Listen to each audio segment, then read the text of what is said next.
My name's Kenneth Mousley. I represent the Huddersfield District Army Veterans Association. My rank was Sergeant. I was in the 1st Regiment Royal Horse Artillery from 1963 to 1973.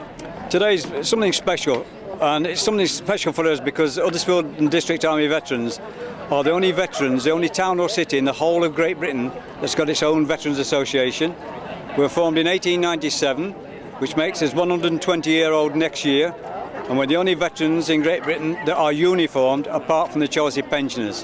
And what this means to us this year, we're on a big fundraising event because what we're after doing, we are taking 48 Huddersfield veterans across to Ypres next April for 3 days to commemorate the Battle of the Somme and to lay wreaths at the cemeteries.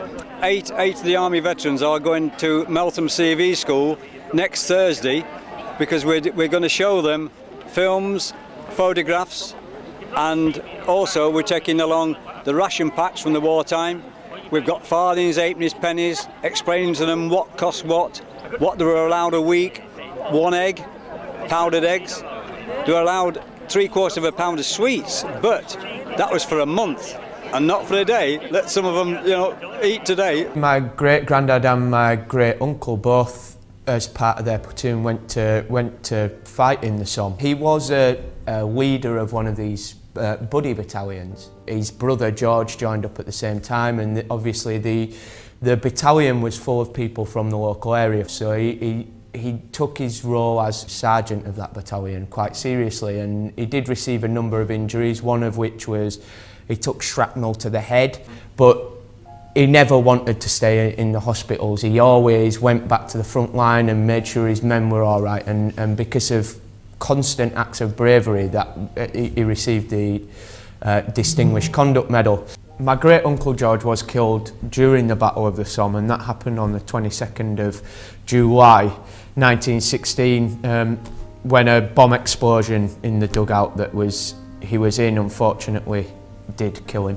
A gentleman from Marsden, our local village, who is a keen amateur historian called Paul Mellors, and he was in a cemetery, a World War I cemetery, and he came across a gravestone that had G. Warwick on it, and he took the name down and he took the information and decided he was going to go and do a bit of research, knowing that that was a name from his village. So he went and looked, and it just so happened that he'd found the grave of my great uncle, and he's a friend of the family and a member of Marsden Historical Society. And it was coming around then to the time of the centenary of the start of the First World War, and decided that they were going to do research on lots of different families from Marsden. And from what they'd found from George, from his gravestone, they were able to start building up a bigger picture. They found William's role. That was when they started to find all the different medals and lots of newspaper clippings relating to the kind of the medals that they received, or notes to their parents, to George's parents, explaining his death and things like that. So a massive amount of kudos and respect has to go to Paul and the Marsden Historical Society for the work that they put in. So we need to keep everything going and telling them exactly how it was. We take anybody above the age of 55.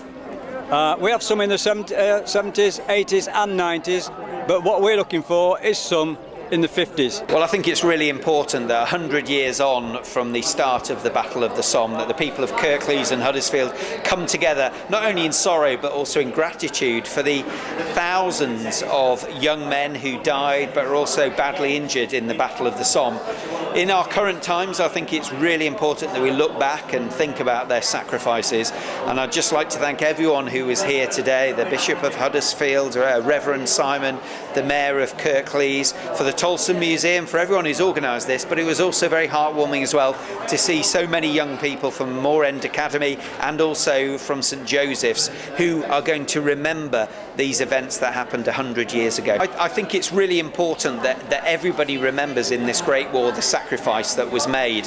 So, certainly in terms of the United Kingdom, it was the Commonwealth. There were troops from all around the world from the Commonwealth that actually took part in the Great War and gave the ultimate sacrifice, their lives. It was good to see so many people here, particularly the children, and I think it was very poignant when we blew the whistle for them to lay the poppies, one poppy representing 10,000 men, 1,000 men, 20 poppies for the 20,000 that were killed. Yeah. And it was a really nice service, and it's important that we do remember the sacrifices that have been made on our behalf. People have got short memories, and already Afghanistan is a distant memory, but it'll never be a distant memory to those that have been killed, those that have lost loved ones, those that have been physical and mental disabilities. And it's a fact that today there are 9,000 service personnel living rough in Britain because of the traumas that they've felt during active service. I feel really good about it. Being an ex-military man myself,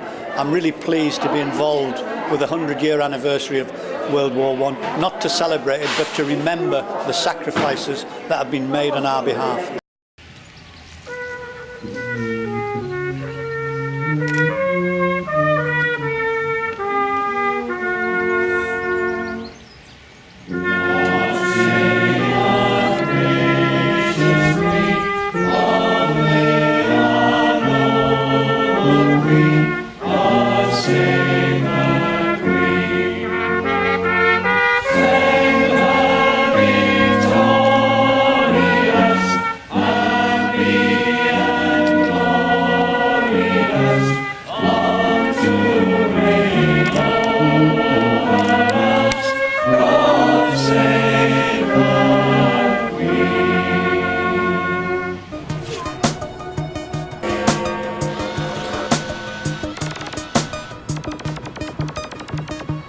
Thank you.